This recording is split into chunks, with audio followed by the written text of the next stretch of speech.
Subscribe now and press the bell icon. Never miss an update. Hi students, இந்த வீடியோவில் நம்ம CBSE Class 9 Science-ல Chapter 9 Forces and Laws of Motion அதில் exercise problems தான் பார்க்க போகிறோம். So இந்த லெசன் உள்ளே இருக்கிற in-text questions, in-text examples, problems based questions, derivations எல்லாமே பார்த்தாச்சு. ஸோ இப்போ தான் ஃபஸ்ட் டைம் என்னோடய வீடியோ வாட்ச் பண்ணுறீங்க அப்படின்னா என்னுடைய சேனலை சப்ஸ்கிரைப் பண்ணிக்கோங்க. அண்ட் உங்களுக்கு அந்த கான்செப்டில் ஏதாச்சும் டவுட் இருந்துச்சு அப்படின்னா நான் கான்செப்ட் வைஸ் வீடியோ ஸ்ப்ளிட் பண்ணி ஏற்கனவே பார்த்திங்கன்னா ஆல்மோஸ்ட் 9 பார்ட்ஸ் நான் அப்லோட் பண்ணியிருக்கேன். ஸோ அதில் உங்களுக்கு எந்த செக்ஷனில் டவுட் இருக்கோ அதை நீங்கள் பார்த்து கிளியர் பண்ணிக்கோங்க, ஓகேவா? ஸோ இப்போ நம்ம எக்ஸசைஸ் ப்ராப்ளம் தான் பார்க்க போகிறோம். ஃபர்ஸ்ட் ப்ராப்ளம் பாருங்கள், ஃபர்ஸ்ட் கொஷின் பாருங்கள். An object experience a net zero external unbalanced force. Is it possible for the object to be traveling with a non-zero velocity? If yes, state the conditions that must be placed on the magnitude and direction of velocity. If no, provide a reason. அதாவது ஒரு object பார்த்திங்கன்னா பேலன்ஸ்டாக இருக்குதுன்னு எப்போ சொல்லுவோம், அன்பேலன்ஸ்டாக இருக்குதுன்னு எப்போ சொல்லுவோம், எப்போ அந்த ஆப்ஜெக்ட் மேலே ஆக்ட் ஆகிற ஃபோர்ஸ் அன்பேலன்ஸ்டு ஃபோர்ஸ்னு சொல்லுவோம் அப்படின்றது நமக்கு தெரியணும். நான் ஏற்கனவே எக்ஸ்பிளைன் பண்ணியிருக்கேன், இருந்தாலும் கிறிஸ்பியாக இப்போ நான் எக்ஸ்பிளைன் பண்ணிடுறேன். இப்போ ஒரு ஆப்ஜெக்ட் ரெஸ்ட்டில் இருக்குன்னு வச்சுக்கோங்களேன், அது மேலே நம்ம ஃபோர்ஸ் கொடுத்து அந்த ஆப்ஜெக்டை மூவ் பண்ணுறோம் அப்படின்னா அது மேலே அன்பேலன்ஸ்டு ஃபோர்ஸ் ஆக்ட் ஆகுதுன்னு அர்த்தம். அப்போ வெலாசிட்டி சேஞ்ச் ஆகுது. நல்லா கவனிங்க, ஒரு ஆப்ஜெக்ட் மேலே, ஒரு ரெஸ்ட்டில் இருக்கிற ஒரு ஆப்ஜெக்ட் மேலே நீங்கள் ஃபோர்ஸை கொடுத்து அந்த ஆப்ஜெக்டை ஃபாஸ்ட்டாக மூவ் பண்ண வச்சிங்க அப்படின்னா அந்த ஆப்ஜெக்ட் மேலே அன்பேலன்ஸ்டு ஃபோர்ஸ் ஆக்ட் ஆகுது. ஆனால் அந்த ஆப்ஜெக்ட் பார்த்திங்கன்னா மூவ் ஆகுது, வெலாசிட்டியும் சேஞ்ச் ஆகும், ஓகேவா? அதே மாதிரி ஒரு ஆப்ஜெக்ட் கான்ஸ்டன்ட் வெலாசிட்டியில் மூவ் ஆகிட்டுருக்கு. ஆல்ரெடி ஒரு ஃபோர்ஸ் ஆக்ட் ஆகி கான்ஸ்டன்ட் வெலாசிட்டியில் மூவ் ஆகிட்டுருக்கு. இந்த கண்டிஷனில் அதை பேலன்ஸ்டுன்னு சொல்லுவாங்க. அது எப்போ அன்பேலன்ஸ்டாக மாறும் அப்படின்னா அந்த ஆப்ஜெக்ட்டுக்கு அகைன்ஸ்டாக நீங்கள் ஒரு ஃபோர்ஸ் கொடுத்து அந்த ஆப்ஜெக்டை ஸ்டாப் பண்ணிங்கனாலும், இல்லை அந்த ஆப்ஜெக்ட்டுக்கு அகைன்ஸ்டாக ஒரு ஃபோர்ஸ் கொடுத்து அந்த ஆப்ஜெக்டோட டேரெக்ஷனை மாற்றினீங்கனாலோ, இல்லை வெலாசிட்டியை இன்க்ரீஸ் பண்ணிங்கனாலோ, இல்லை வெலாசிட்டியை குறைச்சிங்கனாலோ அதை தான் நம்ம என்ன சொல்லுவோம்னா அன்பேலன்ஸ்டு ஃபோர்ஸ் அப்படின்னு சொல்லுவோம். அப்போ ஒரு ஆப்ஜெக்ட் ரெஸ்ட்டில் இருக்குது, நீங்கள் ஃபோர்ஸ் அப்ளை பண்ணாலும் ரெஸ்ட்டில் இருக்குது அப்படின்னா இட் இஸ் பேலன்ஸ்டு. ஒரு ஆப்ஜெக்ட் கான்ஸ்டன்ட் ஃபோர்ஸ் ஆக்ட் ஆகிட்டே இருக்குது, அதனால் கான்ஸ்டன்ட் வெலாசிட்டியில் மூவ் ஆகுது. அந்த வேர்ட் ரொம்ப முக்கியம். கான்ஸ்டன்ட் வெலாசிட்டியில் மூவ் ஆகுதுனாலும் அது பேலன்ஸ்டு தான். ஸோ இப்போ அவங்க என்ன சொல்லியிருக்காங்க அப்படின்னா எக்ஸ்டர்னல் அன்பேலன்ஸ்டு ஃபோர்ஸ் ஒரு ஆப்ஜெக்ட் மேலே ஆக்ட் ஆகலை. நெட் ஜீரோ எக்ஸ்டர்னல் அன்பேலன்ஸ்டு ஃபோர்ஸே இல்லை. It is possible for the object to be travelling with a நான் ஜீரோ வெலாசிட்டி. ஒரு வெலாசிட்டியில், ஒரு பர்டிகுலர் வெலாசிட்டியில் அந்த ஆப்ஜெக்ட் போகிறதுக்கான பாசிபிலிட்டிஸ் இருக்கா? கண்டிப்பாக இருக்குது. ஏன் அப்படின்னா ஒரு ஆப்ஜெக்ட் மேலே ஃபோர்ஸ் அப்ளை ஆகி அது கான்ஸ்டன்ட் வெலாசிட்டியில் போயிட்டே இருக்குனாலும் அது பேலன்ஸ்டு தான். அன்பேலன்ஸ்டுனா அதோட டைரக்ஷன் சேஞ்ச் ஆகணும், இல்லை ஆக்சலரேட் ஆகணும், இல்லை டீசலரேட் ஆகணும். அப்போ தான் அந்த ஃபோர்ஸை நம்ம அன்பேலன்ஸ்டு ஃபோர்ஸ் அப்படின்னு சொல்லுவோம். ஸோ எக்ஸ்டர்னலாக ஃபோர்ஸே ஆக்ட் ஆகாமல் ஒரு ஆப்ஜெக்ட் மூவ் ஆகிட்டுருக்கு அப்படின்னா அதை நம்ம என்னது பேலன்ஸ்டுன்னு தான் சொல்லுவோம். ஈவன் அதுக்கு சம் வெலாசிட்டி, கான்ஸ்டன்ட் வெலாசிட்டியும் இருக்கும். ஸோ அந்த கொஷினுக்கு பார்த்தீங்கன்னா எஸ் தான் ஆன்சர், ஓகேவா? ஸோ அந்த கொஷினை பொறுத்த வரைக்கும் என்ன எழுதணும் அப்படின்னா yes, it is possible an object moving in some direction with a constant velocity will continue in the state of motion as long as there are no external unbalanced forces, அதாவது zero external unbalanced forces acting on it. இப்போ ஒரு object constant வெலாசிட்டியில் move ஆகிட்டுருக்கு, அது மேலே ஒரு force act ஆகாத வரைக்கும் அந்த ஆப்ஜெக்ட் அதே ஸ்டேட்டில் தான் போகும். நம்ம நியூட்டனுடைய ஃபர்ஸ்ட் லா படித்தோம் இல்லையா, unless there is an external force acts the object will remains in the state of rest or in a state of motion. Okay, ஒரு ஆப்ஜெக்ட் எக்ஸ்டர்னலாக ஃபோர்ஸ் ஆக்ட் ஆகாத வரைக்கும் அந்த ஆப்ஜெக்ட் ரெஸ்ட்லே தான் இருக்கும். அப்படி இல்லைனா மூவிங்கில் இருந்ததுன்னா மூவிங்லே தான் இருக்கும். ஸோ அதுதான் அங்கே சொல்லியிருக்காங்க. ஒரு ஆப்ஜெக்ட் அன்பேலன்ஸ்டு ஃபோர்ஸ் ஆக்ட் ஆகாத வரைக்கும் இப்போ மூவிங்கில் இருக்குது அப்படின்னா அது மூவிங்லே தான் இருக்கும். மேபி அந்த எக்ஸ்டர்னல் அன்பேலன்ஸ்டு ஃபோர்ஸ் ஜீரோவாக இருக்கும் அப்படின்னு சொல்கிறாங்க. ஒரு ஆப்ஜெக்ட் கான்ஸ்டன்ட் வெலாசிட்டியில் மூவ் ஆகிட்டுருக்கு அப்படின்னா அது அதே வெலாசிட்டியில் தான் போயிட்டுருக்கும். எப்போது அன்பேலன்ஸ்டு ஃபோர்ஸ் அதை ஆக்ட் ஆகி ஸ்டாப் பண்ணுற வரைக்கும். In order to change the motion of the object, some external force external unbalanced force must act on it. அதை வந்து ஸ்டாப் பண்ணணும்னு நினச்சிங்கனாலோ இல்லை வெலாசிட்டியை சேஞ்ச் பண்ணணும்னு நினச்சிங்கன்னா தான் நீங்கள் எக்ஸ்டர்னல் அன்பேலன்ஸ்டு ஃபோர்ஸை அப்ளை பண்ணணும். அது வரைக்கும் அது வந்து பார்த்திங்கன்னா எக்ஸ்டர்னல் ஃபோர்ஸ் இல்லாமல் அது வந்து கான்ஸ்டன்ட் வெலாசிட்டியில் மூவ் ஆகிட்டே இருக்கும். ஓகேவா?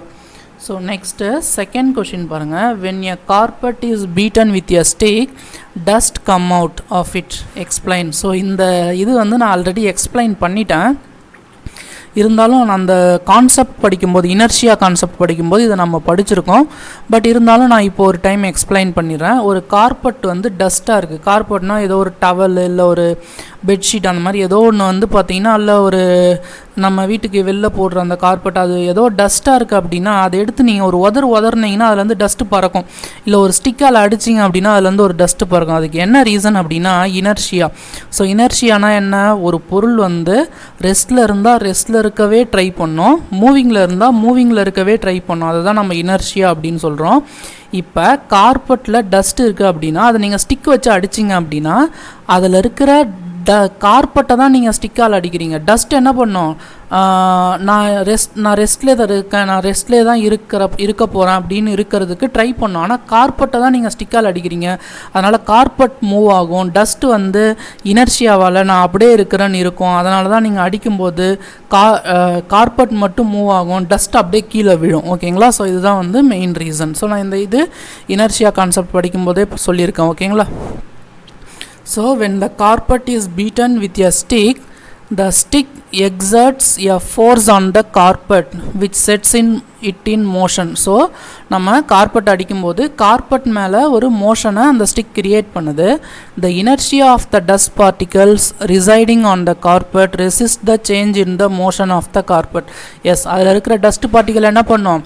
அந்த ஃபோர்ஸுக்கு எதிராக ரெசிஸ்ட் பண்ணும். நான் வந்து என்னது ரெஸ்ட்லே இருக்கிறேன் அப்படின்ட்டு. therefore the forward motion of the carpet exerts a backward force on the dust particles, setting them in motion in the opposite direction. This is why dust come out of the carpet when unbeaten. So நீங்கள் எந்த டைரெக்ஷனில் அந்த carpet அடிக்கிறீங்களோ அந்த டைரெக்ஷனில் carpet move ஆகிருக்கும். ஆனால் dust வந்து நான் இதே பொசிஷனில் இருக்கிறேன் அப்படின்றதுக்கு ட்ரை பண்ணோம். ஸோ அதனால் அது மேலே ஆப்போசிட்டாக ஒரு ஃபோர்ஸ் ஆக்ட் ஆகிற மாதிரி தெரிஞ்சு அது என்ன ஆகும்? கீழே விழுந்துடும். ஓகேங்களா? ஸோ இதுக்கு மெயின் ரீசன் இனர்ஷியா. ஓகேங்களா? கன்செப்ஷனலாக அதுக்கு என்ன ரீசன்னா இனர்ஷியா. நெக்ஸ்ட்டு தேர்ட் கொஷின் பாருங்கள். why is it advised to tie any luggage kept on the roof of a bus with a rope? So ஒரு பஸ்ஸோடைய ரூஃபில் நீங்கள் ஏதாச்சும் ஒரு லக்கேஜ் வச்சுருந்தீங்க அப்படின்னா அதை கயிறு போட்டு ஏன் கட்டணும் அப்படின்ட்டு சொல்கிறாங்க. இது நீங்கள் லக்கேஜ்லாம் விடுங்க. பஸ்ஸில் நீங்கள் போகும்போது பஸ்ஸு வந்து வேகமாக போயிட்டுருக்கு. சடனாக பிரேக் அடிக்கும்போது நம்ம என்ன பண்ணுறோம்? முன்னாடி நோக்கி போய் இடிச்சிக்கிறோம். ஏன்னா இதுக்கும் இனர்ஷியா தான் காரணம். நம்ம பாடியோடைய மாஸ் என்ன பண்ணோம் அப்படின்னா பஸ்ஸு ஃபாஸ்ட்டாக போயிட்டுருக்கும்போது நம்ம பாடியும் ஃபாஸ்ட்டாக மூவ் ஆகிட்டுருக்கோம். பஸ்ஸு வந்து சடனாக பிரேக் அடித்து ஸ்டாப் பண்ணும்போது பஸ்ஸு தான் ரெஸ்ட்டுக்கு வரும். ஆனால் நம்ம பாடி என்ன பண்ணோம்? நான் வந்து மூமெண்ட்லேயே இருக்கிறேன் அப்படின்ட்டு என்ன பண்ணோம்? இனர்ஷியாவால் முன்னே போயிடும், அப்படியே ட்ராவல்லே இருக்கும். ஸோ அதனால தான் பஸ்ஸு நின்னாலும் நம்ம என்ன பண்ணுறோம்? முன்னாடி போய் இடிச்சிக்கிறோம். இது வந்து பஸ்ஸு வேகமாக போய் பிரேக் அடிக்கும்போது. இப்போது பஸ்ஸு வந்து நின்றுட்டுருக்குன்னு வச்சுக்கோங்களேன், ஒரு ஸ்டாப்பில் நிற்கிது அப்படின்னா நாம்ளும் ரெஸ்ட்டில் இருக்கோம், பஸ்ஸும் ரெஸ்ட்டில் இருக்குது. இப்போ பஸ்ஸை சடனாக எடுக்கும்போது என்ன ஆகும் அப்படின்னா பஸ்ஸு மூவ் ஆகும். நம்ம பாடி என்ன பண்ணோம்? நான் வந்து ரெஸ்ட்டில் தான் இருக்க போகிறேன் அப்படின்ட்டு அப்படியே அதே பொசிஷன், அதாவது பழைய இருந்த பொசிஷன்லேயே நான் இருக்க போகிறேன்ட்டு அப்படியே பேக்கில் நம்ம பஸ்ஸை வந்து நின்றுன்னு இருக்கிற பஸ்ஸு வந்து வேகமாக எடுக்கும்போது நம்மளை பின்னாடி இழுத்து விடும். ஸோ இதுக்கு என்ன ரீசன் அப்படின்னா இனர்ஷியா தான் காரணம். ஸோ அதனால தான் நம்மளை ஃபாஸ்ட்டாக பின்னாடி இழுத்து விடுது. ஓகேங்களா?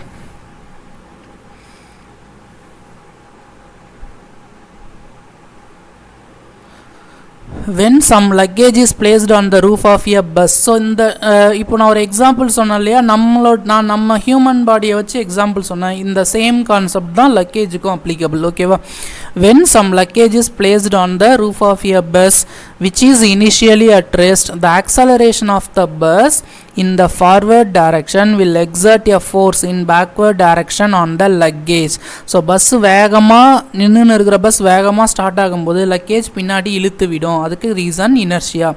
அதே மாதிரி in similar manner In similar manner, when a bus initially in the state of motion suddenly comes rest due to the application of brakes, a force in the forward direction is exerted on the luggage. ஆமா, so நம்ம வேகமாக போயிட்டுருக்கிற bus வந்து சடனாக break அடிக்கும்போது நம்ம மேலே forward டைரக்ஷனில் ஒரு ஃபோர்ஸ் வந்து அந்த லக்கேஜ் மேலே ஆக்ட் ஆகுது. அதனால தான் வந்து அந்த ஃபார்வர்ட் டைரக்ஷன்னா அது லக்கேஜ் வந்து மூவ்மெண்ட்லேயே இருக்கிறதுக்கு ட்ரை பண்ணுது, அது வந்து இனர்ஷியாவால். ஓகேங்களா? ஸோ அதனால தான் வந்து வேகமாக போயிட்டு பிரேக் அடிக்கும்போது லக்கேஜ் வந்து முன்னாடி மூவ் ஆகுது. ஓகேவா? ஸோ இது நீங்கள் லக்கேஜெல்லாம் வச்சு நீங்கள் கன்சிடர் பண்ணணுன்னு அவசியம் இல்லை. நம்ம பஸ்ஸில் போகிற அந்த எக்ஸ்பீரியன்ஸ் இருந்திருந்தாலே நம்ம என்ன பண்ணலாம், இதை ஈஸியாக புரிஞ்சிக்கலாம். Depending on the mass of the luggage and the magnitude of the force, the luggage may fall off the bus due to inertia. Tying up the luggage will secure its position and prevent it from falling off the bus. So அந்த ஆப்ஜெக்டோடைய மாஸை பொறுத்தும் வெயிட்டை பொறுத்தும் அது என்ன, அதாவது அந்த ஆப்ஜெக்டோடைய மாஸை பொறுத்து அது என்ன ஆகலாம், கீழே விழறதுக்கும் பாசிபிள் இருக்குது. ஸோ அதனால தான் நம்ம என்ன பண்ணுறோம், லக்கேஜை நம்ம கட்டி வச்சுருக்கோம். அப்படி கட்டி வச்சிட்டோம் அப்படின்னா அது வந்து அந்த பொசிஷன்லேருந்து மூவ் ஆகாது, கீழேயும் விழாமல் நம்மளால் என்ன பண்ண முடியும், தடுக்க முடியும்.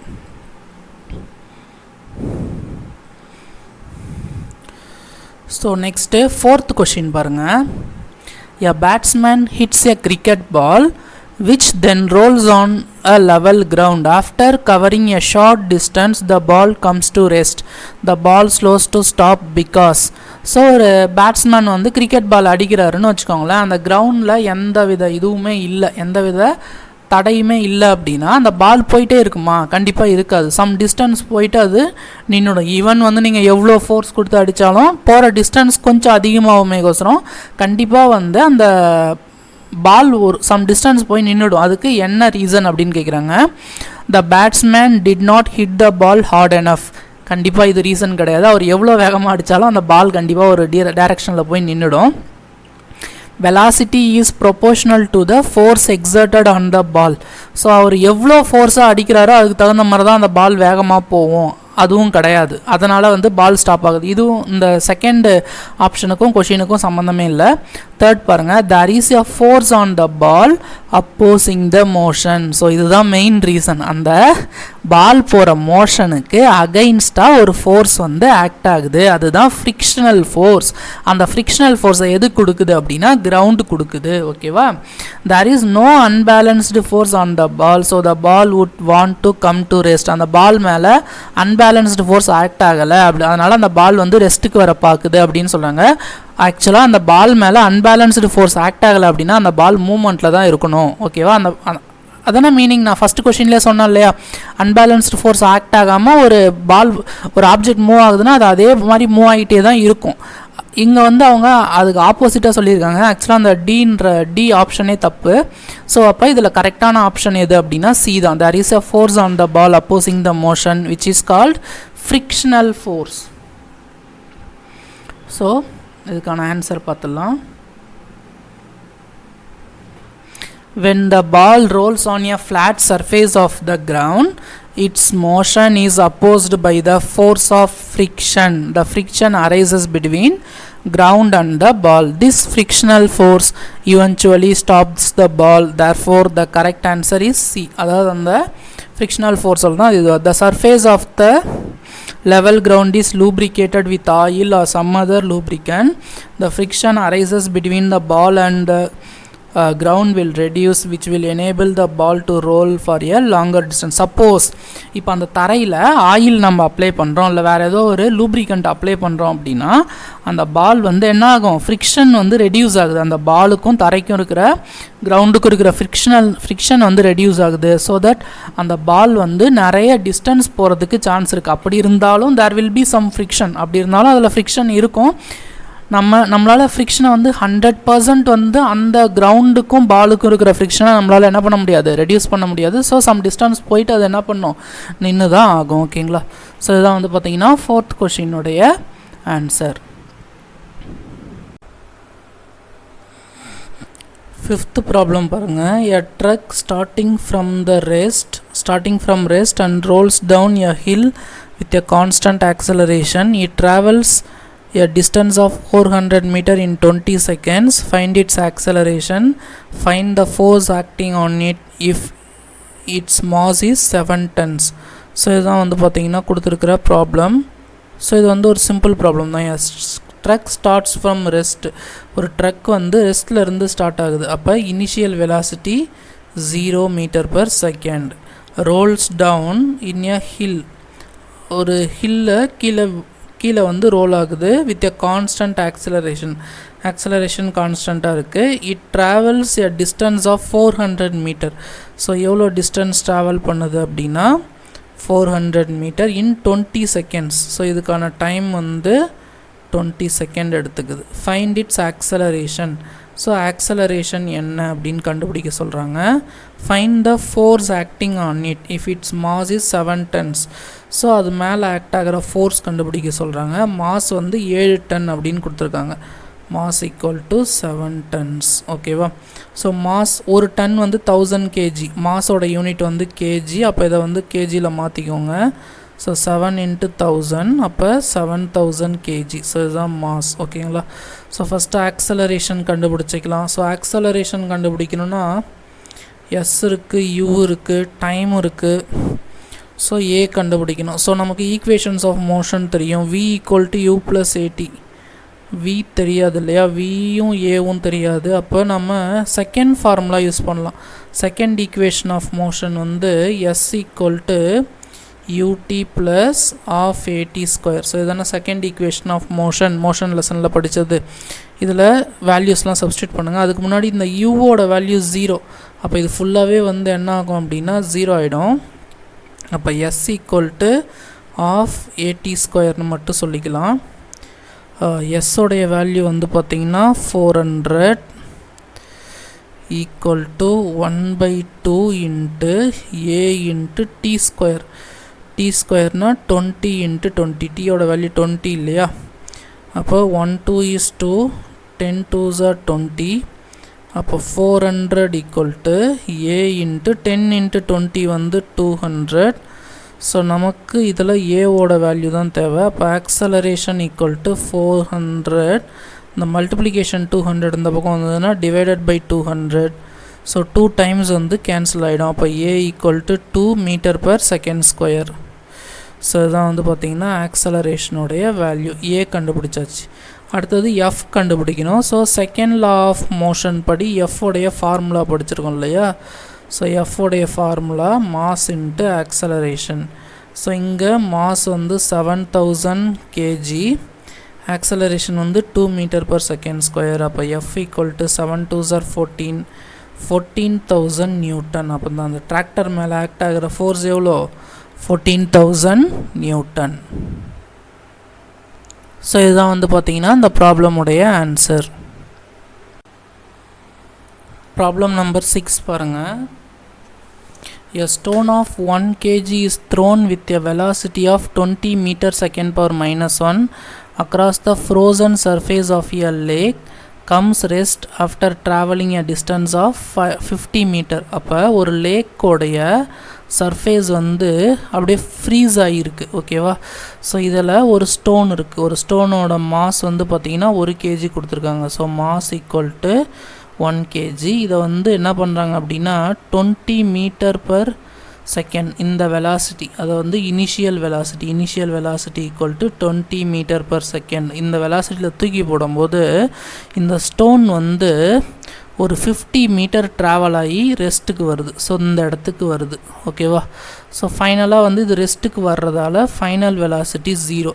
அப்போ அவங்க என்ன சொல்லியிருக்காங்க? Across the frozen surface of a lake and comes to rest after travelling a distance of 50 metre. So travel பண்ண டிஸ்டன்ஸ் வந்து 50 மீட்டர். ஃபைனலாக அது ரெஸ்ட்டுக்கு வந்துடுச்சு. அப்போ ஃபைனல் வெலாசிட்டி வந்து 0 m/s எடுத்துக்கலாம். What is the force of friction between the stone and ice? இந்த ஸ்டோனுக்கும் ஐஸுக்கும் நடுவில் ஃப்ரிக்ஷனல் ஃபோர்ஸ் இருக்கும் இல்லையா? அதுதான் கேட்குறாங்க. ஸோ ஃப்ரிக்ஷனல் ஃபோர்ஸ் என்ன அப்படின்னு கண்டுபிடிக்கணும். So second law of motion படி ஃபோர்ஸோடைய formula mass × acceleration. So first நம்ம ஆக்சலரேஷன் கண்டுபிடிக்கணும். ஸோ ஆக்சலரேஷன் கண்டுபிடிக்கணும்னா நம்ம இங்கே v இருக்குது, u இருக்குது, s இருக்குது. v u s a இதெல்லாம் வர மாதிரி ஃபார்முலா வந்து தேர்ட் ஈக்குவேஷன் ஆஃப் மோஷன் தான் இருக்கும் இல்லையா? v² - u² = 2as. ஸோ இந்த ஃபார்முலா யூஸ் பண்ணோம் அப்படின்னா நமக்கு ஆக்சலரேஷன் வேல்யூ கிடைக்கும். ஸோ v வந்து 0 ஸ்கொயர் மைனஸ் u வந்து 20 square equal to 2 into a into distance travelled வந்து 50. ஸோ 0 ஸ்கொயர் விட்டுருங்க, மைனஸ் 20 ஸ்கொயர் 2 2s are 4, அப்போ 20 ஸ்கொயர் 400, இங்கே 2 இன்ட்டு 50 வந்து 100 இன்ட்டு a. ஸோ நமக்கு ஏவோட வேல்யூ தான் தேவை. இந்த 100 இந்த பக்கம் எடுத்துகிட்டு வந்துருக்கலாம். அப்போ மைனஸ் 400 டிவைடட் பை 100. ஸோ இது 4 டைம்ஸ் நம்ம கேன்சல் பண்ணிக்கலாம். அப்போ a equal to minus 4 metre per second square. ஏன் வந்து மைனஸில் வருது அப்படின்னா, இங்கே வந்து இந்த இது வந்து குறைஞ்சிக்கிட்டே வருது. ஃபஸ்ட்டு அதிகமான வெலாசிட்டியில் இருக்குது, வெலாசிட்டி குறைஞ்சிக்கிட்டே வருது. அப்போ ஆக்சலரேஷன் வந்து நெகட்டிவாக இருக்குது, ஸ்டோன் வந்து டீசலரேட் ஆகுது அப்படின்னு அர்த்தம். அப்போ ஆக்சலரேஷன் நெகட்டிவில் இருக்கிறதால தான் குறைஞ்சிக்கிட்டே வருது. அப்போ நமக்கு ஃபோர்ஸோடைய ஃபார்முலா தெரியும், மாஸ் இன்ட்டு ஆக்சலரேஷன். மாஸ் வந்து 1 kg, ஆக்சலரேஷன் வந்து -4. அப்போ 1 இன்ட்டு -4 -4 நியூட்டன். இதுதான் வந்து பார்த்திங்கன்னா அந்த ஸ்டோனுக்கும் ஐஸுக்கும் நடுவில் இருக்கிற ஃப்ரிக்ஷனல் ஃபோர்ஸ். ஓகேவா? மாஸ் வந்து செகண்ட் லா ஆஃப் மோஷன் படி மாஸ் இன்ட்டு ஆக்சலரேஷன், அதுதான் ஃபோர்ஸ்க்கான ஃபார்முலா. ஸோ மாஸ் வந்து 1 kg தானே கொடுத்துருக்காங்க, ஸ்டோனோடைய மாஸ் வந்து 1 kg, ஆக்சலரேஷன் -4, அப்போ -4 நியூட்டன். Minus sign indicates